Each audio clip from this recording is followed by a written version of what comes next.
Hey, 115.1. Before you start, I have a surprise question for both of you guys.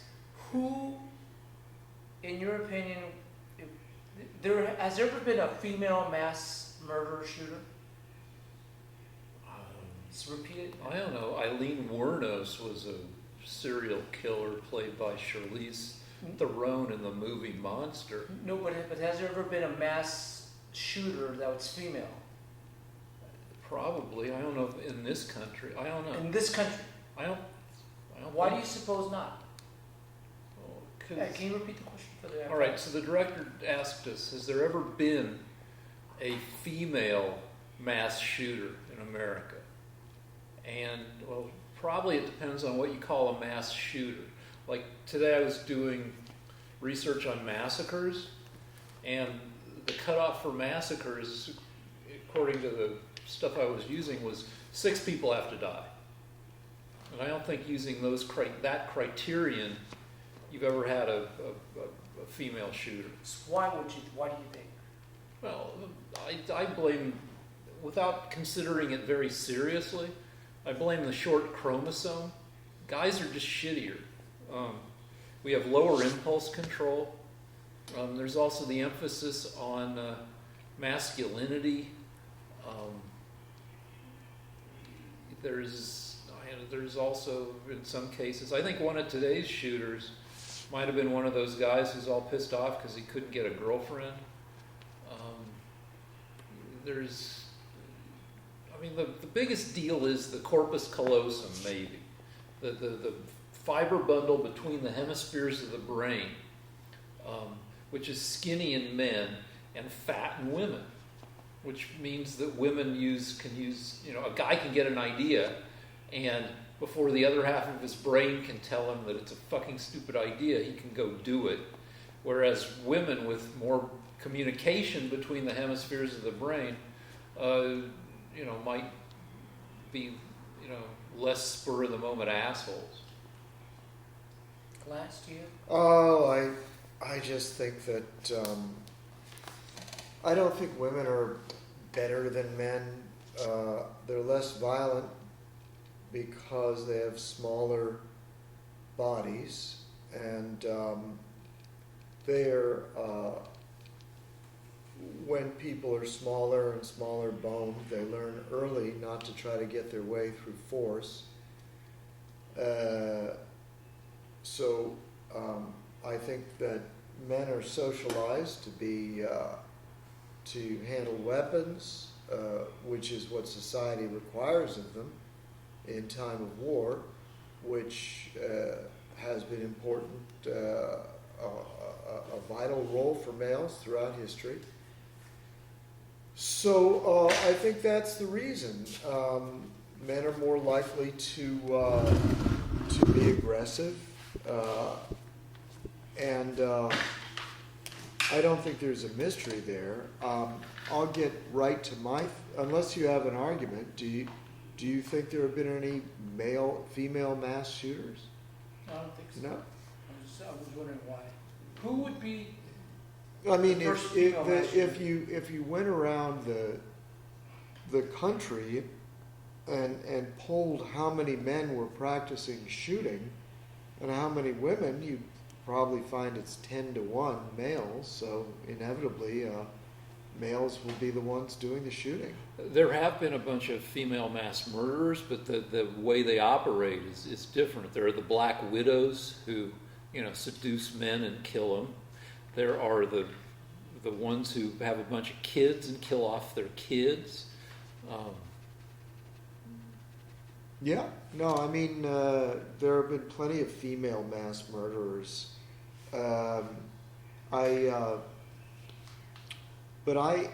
So we're doing this show because there were a lot of mass murders this week. And yeah, let me get to... We're back. So anyway, this is my theory, and I haven't heard this discussed enough. So everybody's wondering, why are there so many mass shootings? And it's really obvious to me why there are so many mass shootings. It's because religion is dying out in the country. So, you know, we had hardly any mass shootings. I don't believe we had any in the decade of the 1950s. Nope. We had, yeah, zero. All right, From thank you. 54 to 64, there were zero where 6 people or more died. From 44 to 54, you had 2. So, Right. and before that, And yes? We're back. We had to move the painting so you can see it. Lance painted this frickin' masterpiece here.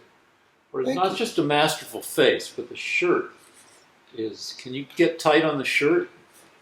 Maybe at some point we'll go tight on the shirt. Thank you, Rick. One of my pet peeves in illustration, and you've seen it too, and I bet it pisses you off too, is where somebody's wearing a pattern on a shirt or a dress or a suit, and the illustrator just lays in the pattern flat, just stripe, stripe, stripe, stripe, stripe, stripe. No correction for the curve of the person, no correction for the sleeves. It's just cross hatching or whatever. But The thing about illustration is it's all about speed. So you see a lot of things. The longer I've done this, the more I realize that speed is what separates illustrators from realistic painters, and that speed causes illustrations to look a certain way. And it's actually valued by people that hire illustrators. They get to be connoisseurs of a certain speedy look. So they get a pass on that. well, the 50s was probably the golden, well, say the 20s through the 50s. Yeah, I mean, today they don't use illustrators much because people want more realism, and so they are less tolerant of anything that isn't photographic. Meaning, if you want to see, if you look at a movie poster, for example, there are hardly any that are oil painted anymore. I can't even think of any. They're almost always photo montages. That is arrangements of photographs. So it's because people think that paintings are hokey, I guess. They're less believable. And people think that photographs give them a more real effect, more serious effect. People do tend to gravitate towards increasing amounts of information in whatever they consume. So that they might think that a photograph, I mean, just in TVs, it's like TVs have gone from, big fat, like pixels, and to, to more and more detail. Yeah, and I think it was you that told me that people demand more realism from their films. Like they actually have people on site that can advise them about the accents and the way the gun is supposed to really be held and the way the tactics are for the police. So whereas 40 years ago it was all fantasy, So I guess it's just an upgrading of quality in all things. Let's get back to why there are mass shootings. All right, so let me just add one more thing, which is before the 40s, in the history of massacres, the massacres were all kind of semi-official. It was like the government, the army kills a bunch of Native Americans, or a bunch of goons come in and bust up a strike. So for the before 1940, if a bunch of people got killed, it was the Pinkertons or the army, or it wasn't some lone lunatic doing the killing. So Yeah, well, as I say, we're not going to argue about it. There are more mass killings every year. That's statistically the way it is. Now, I just want to get this point off before we get derailed again. Look, it's because we're losing religion, and also it's because we're not putting people in loony bins. So there were two things when I was very young that you could count on, and that is, if you were acting like a lunatic, it wasn't that hard for people that knew you to get you put in a loony bin. That's the first thing. And it's practically impossible today. Because The of all, laws yeah, make it hard to hold somebody for more than 72 hours. or even put them in at all. And then the second reason is that there was a common religious feeling. That is that there was a fear of God, and religion taught you not to have mass killings, not to judge. Religion taught you to value each life, each person as an individual. So Jesus said, love thy neighbor as thyself, meaning that even though you don't know this person, even though they're a stranger to you, you're not allowed to just ignore their humanity, which is what they had before the Judeo-Christian tradition. So in the very, very beginnings of the Jewish religion, they had one or two massacres where the Jews, the early Israelites, the Hebrews, wiped out whole tribes. The Amalekites is the most famous example. But gradually the religion began to say, look, okay, the reason the Amalekites were killed off is because they practiced child sacrifice. And it was the belief that this philosophy of child sacrifice had permeated their whole tribe. And it was believed that if they let anybody from that tribe live or join the Hebrews, which is what they would do, that they would pollute the Hebrews with that philosophy. So for that, and other reasons, they wiped out the whole tribe. But after that, as Judaism progressed and as Christianity came in, it became unacceptable to kill strangers, that each individual has humanity, and you couldn't just wipe people out willy-nilly. Today, what these mass shooters have is not only do they kill their enemies, but they kill innocent people. They kill just for numbers. And I think that when you remove the fear of God and you remove the overall philosophy of each human being judged on their own merit, as opposed to by the group that they're in, you're going to have more mass shooting. And especially when you combine that with not being able to put people in loony bins because they're exhibiting strange behavior. Now, my final point is that everybody's talking about what are we going to do about it, and I don't think that the things that people are saying right now is going to work. I don't think that it has much to do with gun ownership or video games or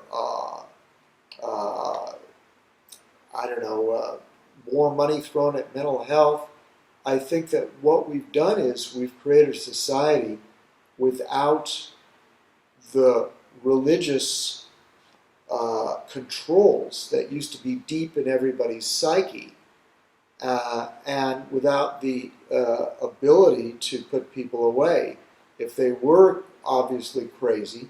So now, without reordering all of our attitudes, without a religious revival, and without throwing out the whole concept of the rights of the insane people have rights. Without that, I don't think anything's going to change, and I don't know how we're going to have a religious revival. But one last point: what we're seeing now is this is what happens when you don't have religion. This is why religion is valuable. And people always say, oh, well, we don't need religion anymore. We've got science or whatever. Well, no, this is what happens when you don't have it. All right, so I'm going to rebut some of that stuff. Point one is we have religion. This is based on a tweet I read. I didn't research this, but over 40% of Americans still go to church. And some countries are super godless, like Finland, Germany, the Scandinavian countries have super low, under 5% church attendance or membership. And they don't have, the mass shootings. So, and the number of massacres per year in the past 50, 60 years has gone up tenfold. And you can attribute some of that to the population more than doubling, but still that's a five-fold increase. And also, like in terms of crazy people, I think the El Paso shooter is 20, and the Dayton shooter I think might have been 19. So in a lot of these things, you got young guys who, maybe didn't have a long enough history to be caught being crazy, even if you could put them away. Sometimes with the mass shooters, the first real evidence that they're seriously fucked up is they kill a bunch of people. And I agree with you on a bunch of this stuff, that there are things that alone wouldn't work, but there is one thing that was proven to have worked somewhat, which is the assault weapons ban, which ran from 1994 to 2004. And so I researched the massacres, and there's been a steady increase from about one massacre every 2 years to the past, 2015, 7 massacres, 2016, 6 massacres, 2017, 6, 18, 5 massacres, 2019, we're only about halfway through the year, 5 massacres so far. So, it's been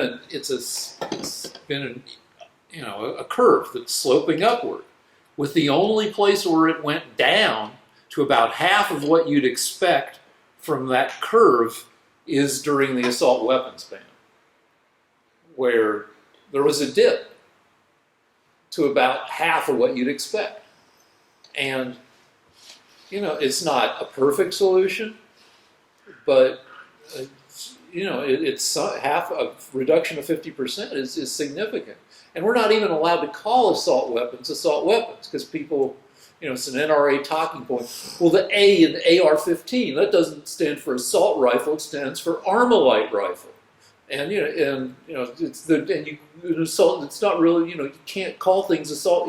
They argue over the definition of what an assault rifle is. But we had a ban in place, and it was probably imperfect, but it knocked down the statistics for 10 years. Well, okay. I'll start with that. I saw that article that you're referring to, and I hate to say this, but I'm wondering if it's a credible article, because I know that the anti-gun people have no problem lying. So I'd have to read the article to see if that was really true. Well, I went beyond. I went and looked at the statistics on Wikipedia. Has a year-by-year list. Wikipedia, it turns out, is also corrupted now by the left. Yeah, but they're not going to leave off massacres. Like if Wikipedia is publicly edited, so if somebody decided to tweak the statistics by leaving off massacres between 94 and 04, somebody else would get in and go, what about this? What about the Greenbush massacre? What about the Foki Pavilion massacre? They get them back. I believe those statistics. Now, one place where they might, be able to pick statistics that make their point better than other statistics is they had a cutoff. This article had a cutoff of 6 people dying. And I've seen other statistics that use a cutoff of 4 people dying. And there are other statistics, like the Sorry, yes?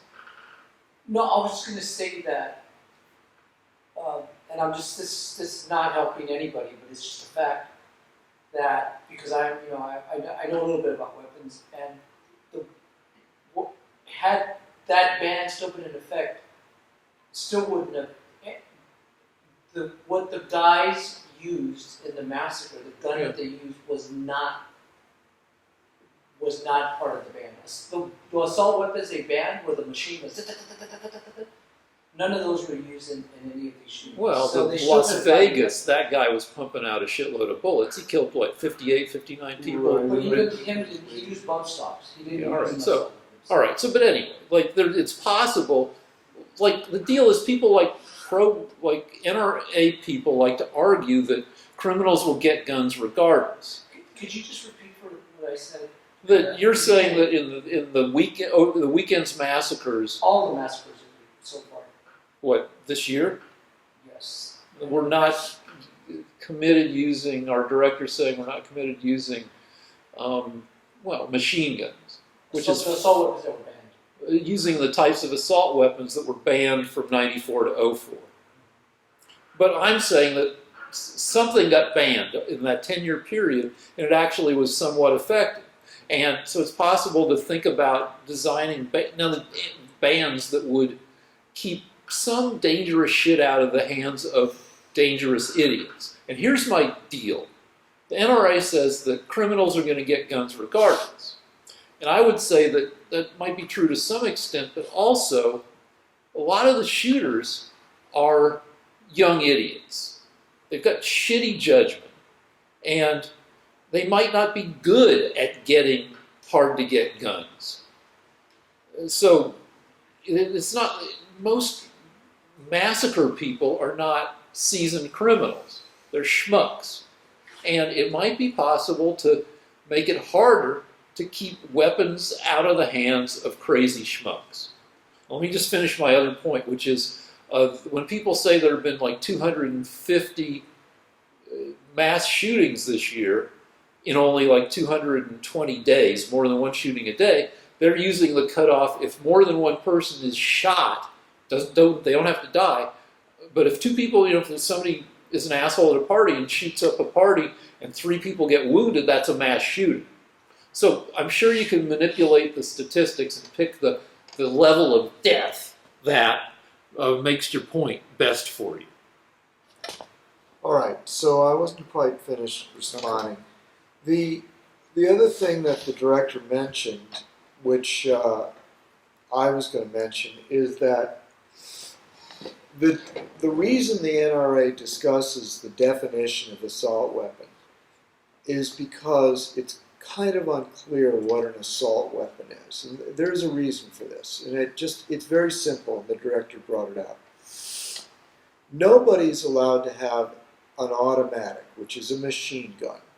That is a gun where you depress the trigger and a machine-like bullet just keeps coming, right? You could shoot 100 bullets. You don't have to pull the trigger for every bullet. Right, right. So in the past, you had to use a bolt action.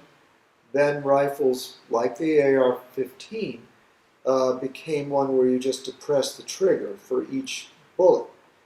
Now, the AR-15 can't be banned because although it is a military-style weapon, all rifles where you can just depress the trigger would have to be banned because they're all equally, lethal.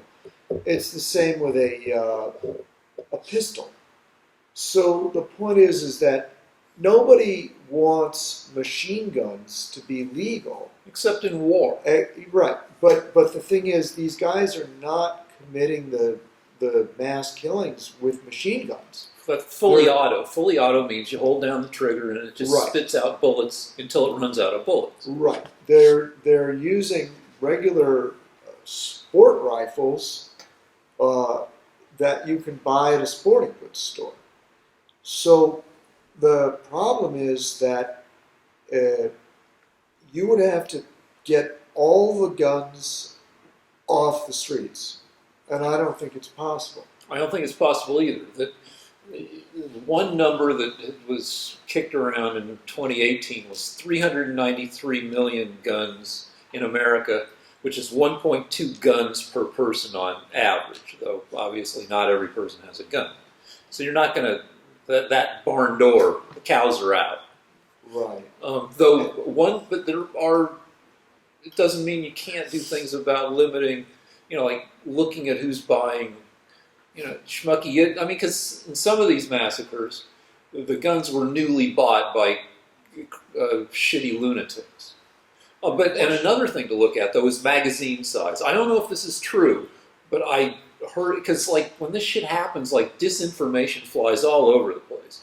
And one thing that was being said about the Dayton shooter is that he had a 100-bullet magazine, which is a ridiculous thing. It's this big, giant wad of bullets where he could shoot 100 bullets without reloading. I don't know if that's accurate, but one place to look at limiting, that it is the number of bullets you can fire before you have to reload.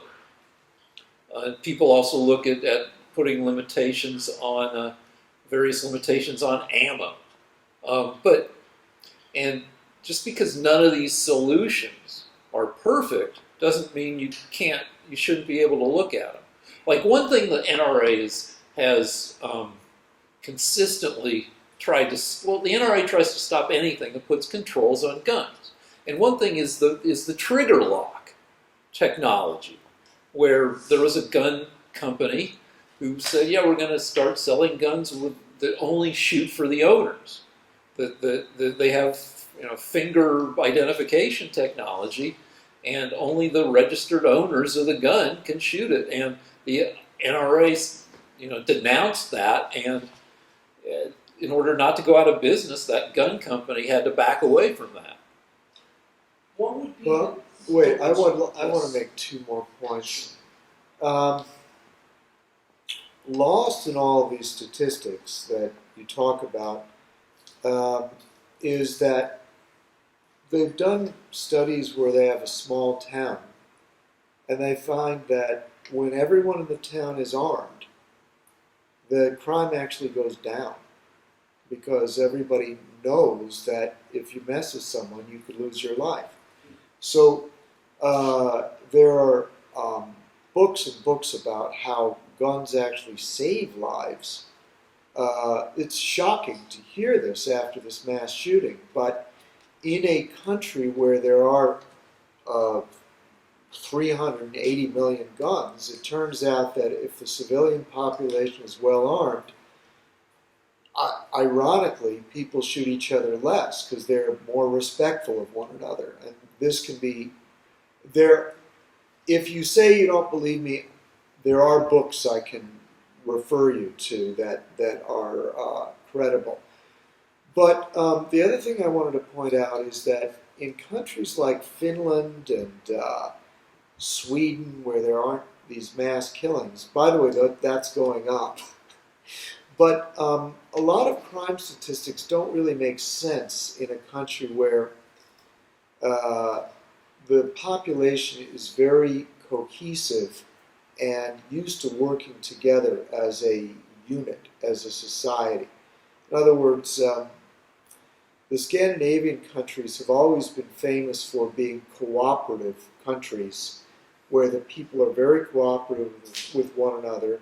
And there are 9 million people in Sweden. I think there's 5 million in Denmark. So it's kind of hard to compare those countries to the U.S., which is a big, wild country where we're not cooperative with each other in any way. It's just capitalism and the Bill of Rights and the judicial system. We used to be cool. I mean, we got together to win World War II. Now, but let me ask you, would you be in favor of some, like 90% of Americans, according to surveys, are in favor of some common sense things that fall into the realm of gun control? For instance, background checks for everybody buying a gun. Instead of the background check, if you check loophole that go into a gun show. Everybody gets background checks when you buy a gun. All right, so That's already Yeah, it's all right. kind So of what a- about? it's- All right. So I don't know, but what well, about wait, wait, you didn't answer the question. You didn't. Was your answer hurt? Okay, it's kind of a myth that Americans aren't being background checked. There is this big, for some reason, the left is very obsessive about the gun show loopholes, as if that's really going to change anything. The safest place on earth is a gun show, by the way. There are no mass shootings at gun shows. So, when you say what the NRA objects to is if you're going to start keeping guns out of the hands of the mentally ill, then you have to be very careful about what you say someone is about the definition of mental illness. For example, what if somebody sees a marriage counselor? I see them, no, but like, okay, what? So to get away from the mentally ill, because that's tricky. What about if somebody has been found guilty of domestic abuse? There are plenty of laws that say no, that person can't have a gun. Yeah, I mean, I don't believe felons are allowed to have a gun. All right, and okay, Yeah. what about limiting the and- size of magazines to say some huge number but reasonable, like 30? You have to reload after 30. Are you okay with that? The only problem with that is that people do bring. They walk into the massacre wearing magazines that they just Yeah, clip but, on but and off. like, it's just one more little thing that, like, you know, I- like a speed bump. I mean, Like if you have to reload after 30, they say that gives, if there is a good guy with a gun or if there's law enforcement, that gives, or just like a fucking brave motherfucker like that guy in the hamburger shop shooting where the guy stopped to reload and the guy tackled him. yeah, I know what Are you okay with making magazines, limiting them to 30 bullets? That seems... I'll Why tell you. 30? I know, well, because that seems like a crazy huge number anyway, but it's less than 100. So why not 15 and why not 10? Well, like setting some number that seems like that would be okay for most shooters, and would also, you know, in the case of like a lunatic who's killing people wholesale, would say, well, they've got to stop after 28 shots or 30 shots and reload, Have or you ever move shot to a a different gun. Have you ever shot a gun? Just like once. Okay. And So then the thing to do would be to maybe ask the shooters, what do you see as the limit? People that sensible gun owners, right? Don't you think? yeah, yeah. Rather than use it in arbitrary, well, you've never even shot a gun, you know. Well, there are two misconceptions here I just wanted to address. The first is that I heard the report on the news. They said the guy had 100 rounds with him.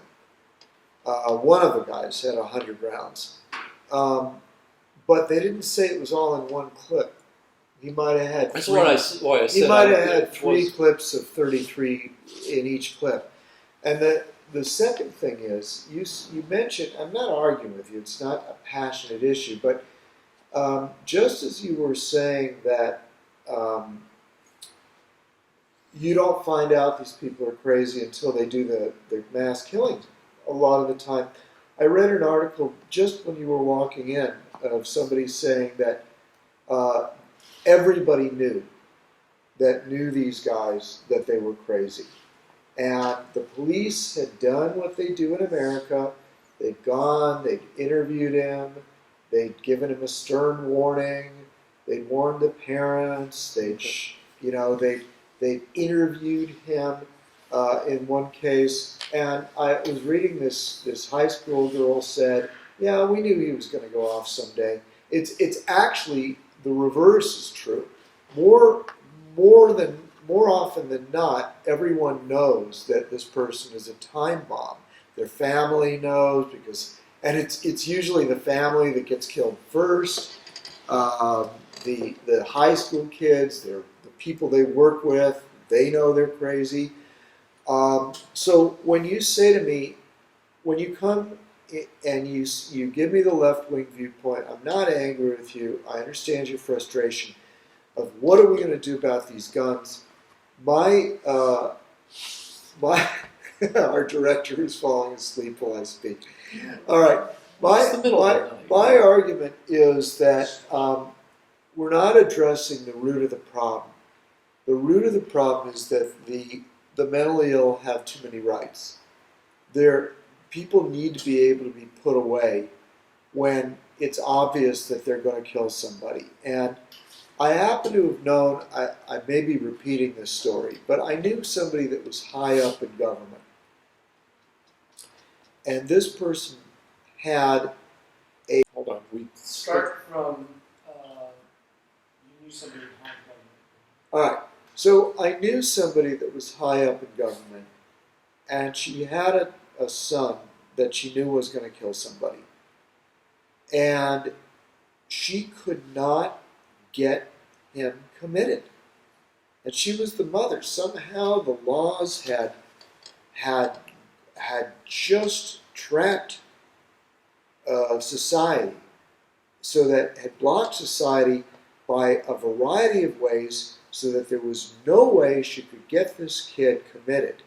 And we need to go back to where we can do that. That is the solution. The solution is that when everyone knows the kid is crazy, you've got to be able to commit him.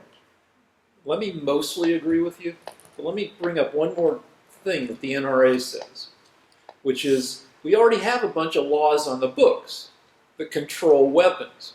Why don't you just fucking enforce the laws that exist? And in fact, in a lot of the more recent massacres, some agency dropped the ball. They didn't. Right. And so what about more severe penalties for failing to enforce the laws that already exist? Like, I don't think anybody lost their job at the FBI or in the military for failing to report the information they needed to report in the background check. They failed to get back to the store that was looking for the information. Did anybody get fired for that? Like in LA, in California, people are always threatened with being fired because they didn't get kids out of abusive homes, social workers, and kids die. It should be the same deal with people who are protecting public safety and they fucking drop the ball. Now, it's tough to get people committed, but we live in a future that's going to get more science fiction. And I have hope for two things, the two things are better meds.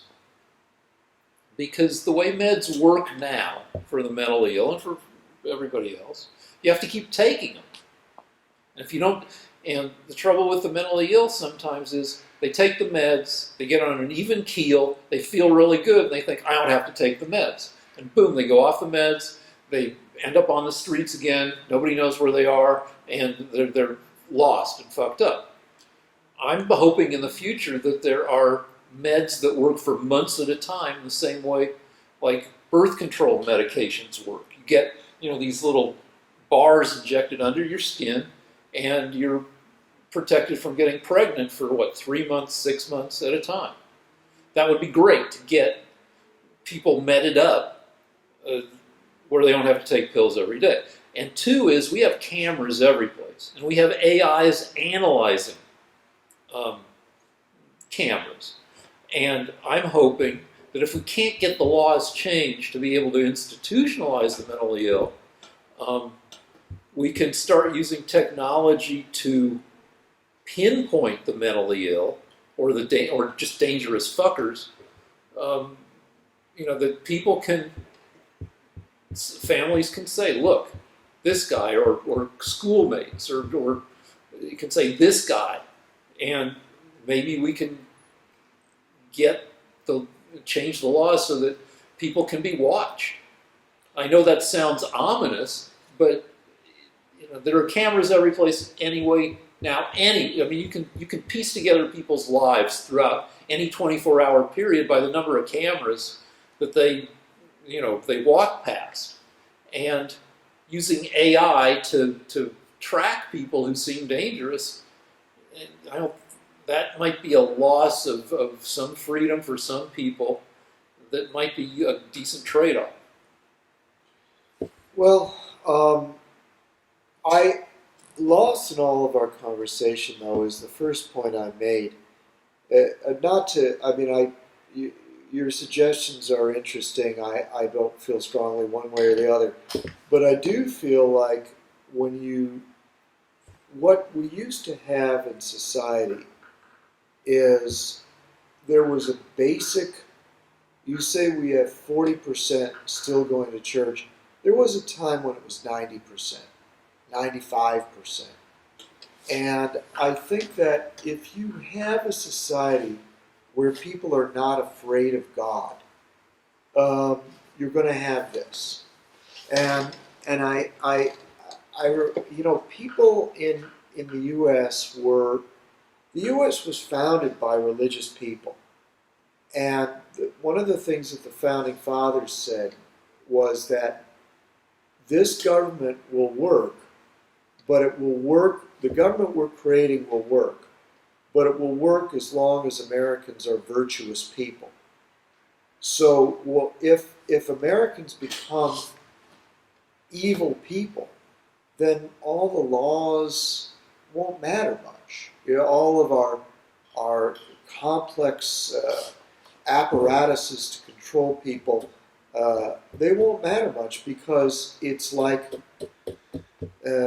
it's almost like when you watch a zombie movie, and they have all these guards and gates and plans to try to keep zombies from getting in. But the thing is that the zombies will find a way. If there are too many of them, if you right, and if they're the fast ones, not the slow ones, and if they, well, anyway. But the point is that that's kind of how I see people. If more and more of the people in the society have no moral compass, then you're going to get more and more crazy things happening.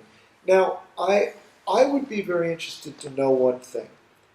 If they interviewed all these mass shooters, my understanding is most of the time they find that they are insane and went off their meds.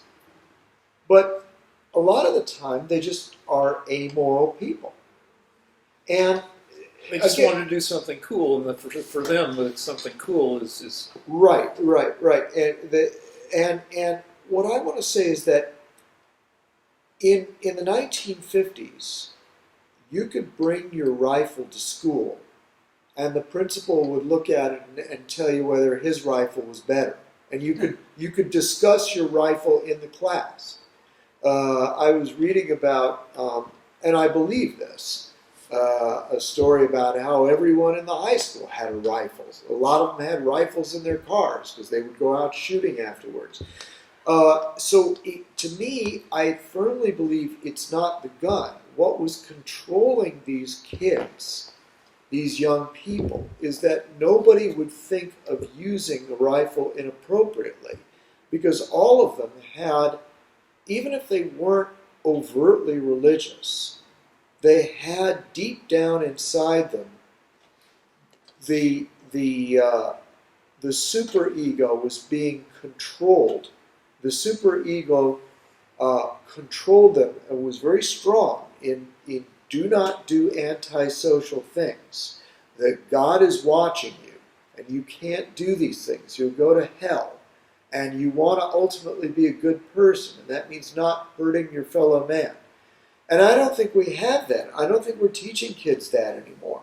Well, I think we're teaching them to be social justice warriors, to support their group, whether it's white people or blacks or Hispanics or homosexuals or women. But I don't think we're teaching people to fear God. And so inevitably, this is what you're going to get, as I say. All right, so the God thing. One problem is, I believe Bill Nye the Science Guy more than I believe Mike Huckabee or Franklin Graham or any of the televangelists, Jim Baker.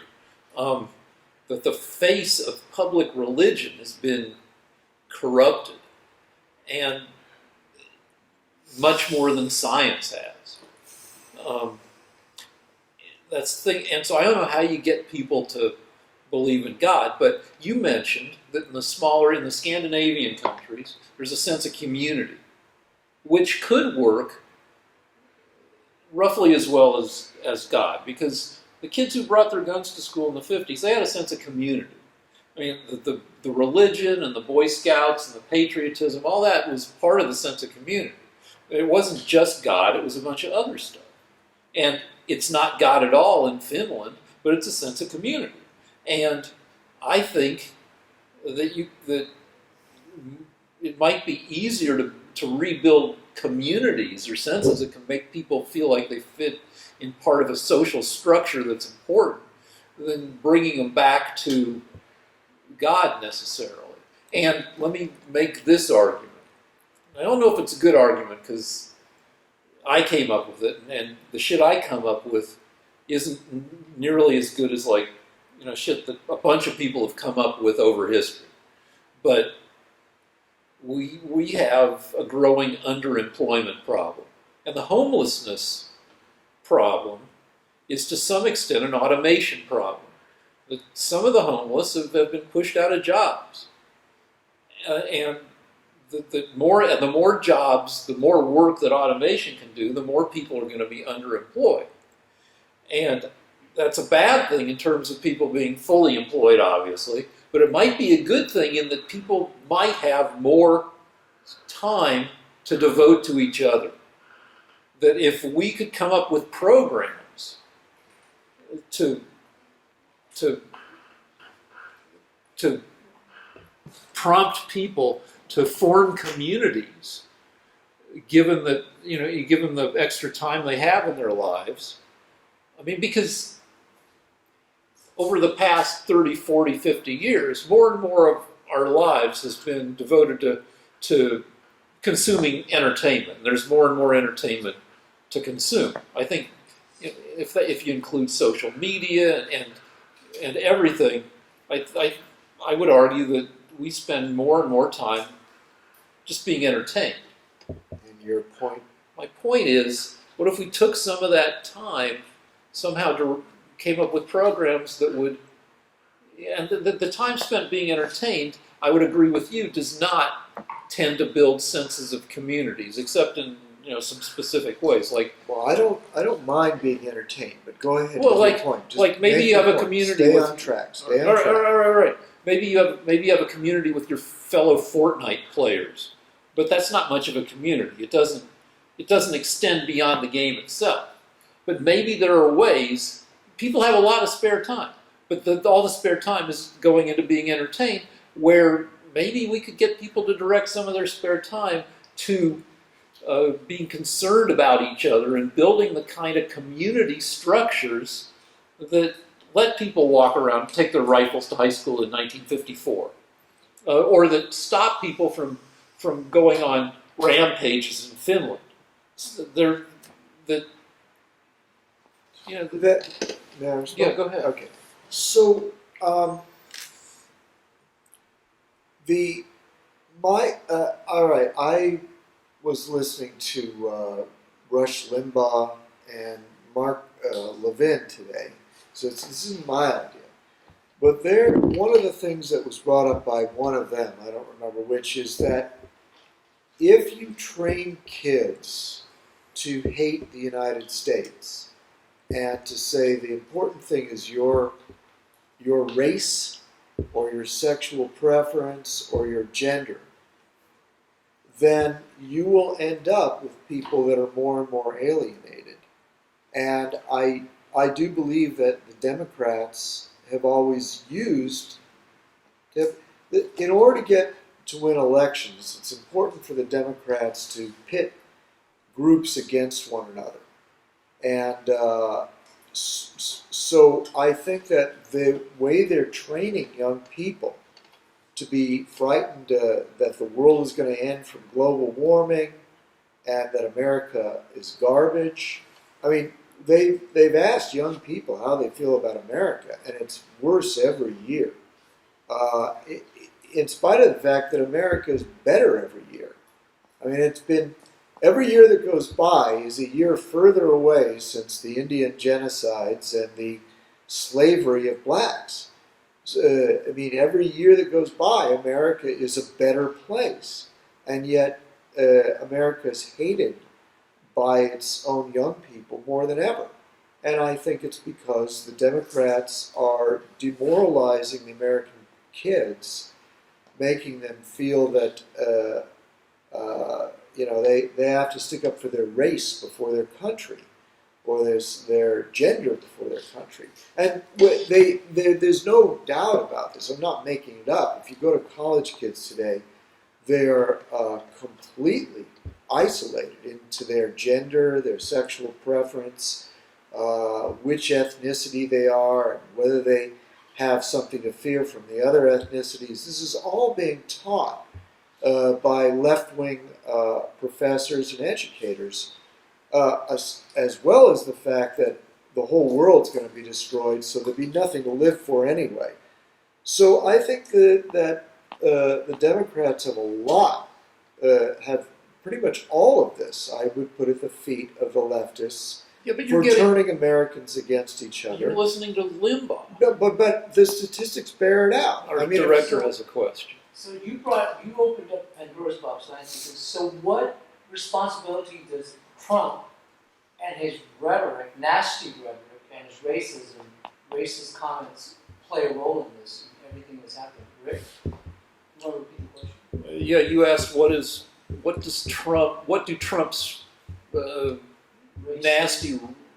do Trump's nasty statements have to do in all this? Mm-hmm. But before that, let me respond to Lance's point, which is that the Republicans like to claim that Democrats are divisive and win elections by pitting social groups by generating resentment among social groups. And I would argue that the Republicans are probably guilty of more of that than the Democrats. But how? Well, you guys. All right. So I mean, look at even the campaign slogan that apparently didn't win the 2016 election was the Democrats was "It takes a village," or "better together." And you're going to say, well, that's just hypocritical because you guys are divisive. But if you look at entertainment, and I look at a lot of entertainment, liberal entertainment tends to, and actually the curve of social justice tends to have, over the past 5 centuries, tends to bring more people into the tent of being considered fully human, regardless of their differences. And the arc of touchy-feely, kind of liberal-ish entertainment has people learning about their differences, learning to embrace those differences and accept those differences and accept each other. Okay, well, if you've listened It's not fucking Red Dawn. Liberal entertainment isn't fucking... Anyway, go ahead. Well, I mean, if you listen to the Democrat debates, you basically have 20 guys getting up there and accusing each other of being racist, as well as accusing every Republican of being a racist. So that's the definition of divisiveness. It stretches that Cory Booker and the Pocahontas. I only know her by Pocahontas. Elizabeth Which Warren. speaks to the media. All they do is call each other racist. So I mean, not a day goes by, not an hour goes by, that a Democrat doesn't call someone a racist. Beto O'Rourke was calling Trump a racist.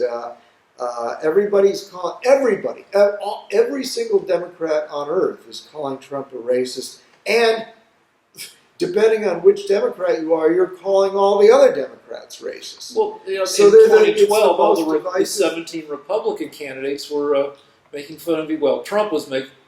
They were talking about who has the bigger penis. I mean, it's Well, regardless of who has the bigger penis, you're not going to have social unrest based on penis size. It's going to be based on dividing the races, pitting them against each other, and then that's what the Democrats hope to win by. There's no doubt about it. They call it the Rainbow Coalition. It began 25 years ago. So, and that is they would uniting combine, the races is in a coalition. What do you can't have it both no, ways. it was no. It didn't involve white men. It was going to be the definition of the Rainbow Coalition is homosexuals, blacks, Hispanics, Jews, Asians, and women versus white men, and that's how they were going to win. And they've used this. They've gone back to the race card every single election of the past 30 years. Yeah, also, I mean, you also can't the deny Rainbow that. Coalition is working class whites, and in fact, Well, no, working class whites are to be reviled. Those are the guys that are. Those are the deplorables, the smelly Walmart people. no. The clingers that cling to their guns and their Bibles, their guns and God. No, in fact, that's why the Democrats lost the 2016 election, is they lost working class whites in the Rust Belt. Because they thought they had them. Because Right. they're But guess what? If you piss on people enough, eventually they don't want to vote for you. yeah, I don't buy that. All right, what's the next subject? I don't know. Hello, director. Is the director awake? Oh, no, I'm here. I was just looking for some stuff. I was just going to say, do Hold you have anything to say about Trump's policy? All right, so yeah, we're moving on to Trump and racism, and you're always like, tell me how and why. And I don't have the list, but I do know that if you Google Trump racist timeline, I found 6 good articles that lay out Trump's many-decade history. Now, the deal is, I'll just quickly say that if I used to love to catch people lying to me at the doors of bars, and generally they wouldn't make just one mistake with their fake ID. They'd accumulate mistakes. They wouldn't know their birth date. Their friends wouldn't know their name. They wouldn't know their zodiac sign. They wouldn't know the year that they graduated high school. So all the things accumulated to tell me that they were lying. Similarly, when you look at the Trump racism timeline, you might be able to defend any individual act or statement, but looked at in their entirety, it becomes the same way Cosby, say. 60 women said Cosby raped them, drugged and raped them. Maybe one woman is crazy or lying, but the odds that all 60 are, it becomes mathematically overwhelming. And ditto for Trump's racism timeline. When you look at his whole history, it makes a convincing case that he operates on a racist basis. All right. Well, look, Rick, I think it's pathetic. It's just becoming pathetic. Whenever we've discussed this, and we've gone over it about 20 times, you come up with these pathetic examples that have clearly been spun or made up by Democrat operatives. And number one, you don't have anything convincing about him being a racist. But I'm going to make several points. Number two, is the camera still going? It shuts off every half hour. Number two, if he was a racist, what has he done that is racist since he's been president? Blacks and Hispanics are making more money and are better employed than ever in history. Yes, Strom So Thurmond had a black girlfriend. wait. Before you make a stupid comment, which is stupid, I'm sorry. that's irrelevant. I do not believe that you can call someone a racist that is improving the lives of blacks and Hispanics by giving them better paying and more jobs. Yeah, you can. No, you can't. Because yeah, you can. If somebody improves the overall economy, that doesn't reflect on whether or not they're a racist. Well, Rick. If A racist is not somebody that is just not a Democrat. Just because you're not a Democrat doesn't mean you can say, oh, that person's a racist. I was going to give you a list of things, my responses. One of my other responses is the whole word doesn't mean anything anymore. Racist, being called a racist means nothing. It's like being called a human. So the Democrats use it so much that it's a meaningless phrase. And unless you can show me something that Trump does that harms people because they're black, then you can't call well, that's him using a a racist. very special definition of racism. Yeah. Because listen, Rick, I think it really pisses me off that you point your finger at this man and you say he's a racist, and you have got no proof, and you can't point to anything that he's actually done. Don't interrupt me. I just want to make this clear because there are younger people watching this. If you're 20 years old and you're watching this, you may not realize this, but in the past, when someone was a racist, they had to actually do something racist. In other words, not to black people, like Elijah Cummings. They had to actually try to harm people that were of a different color.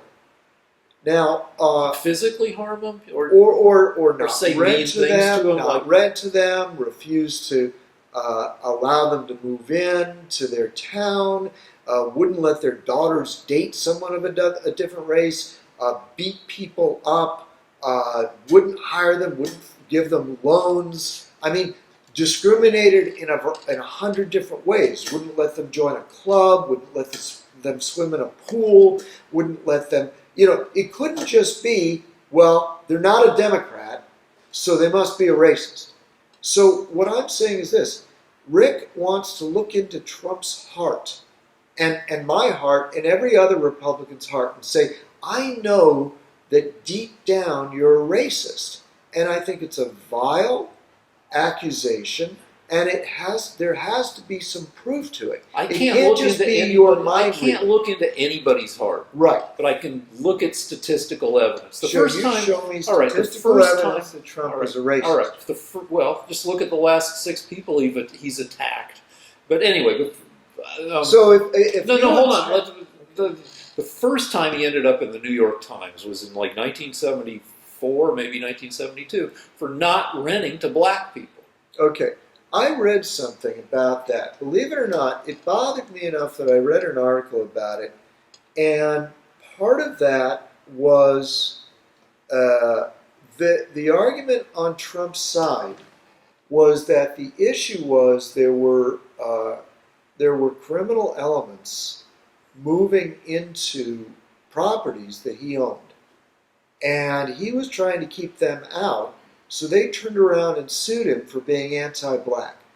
Well, what they did, the Justice Department or the investigators, they sent black people in, fake renters, fake couples, to try to rent apartments. And the black couples were told there were no vacancies, and the white couples were said, yeah, come rent from us.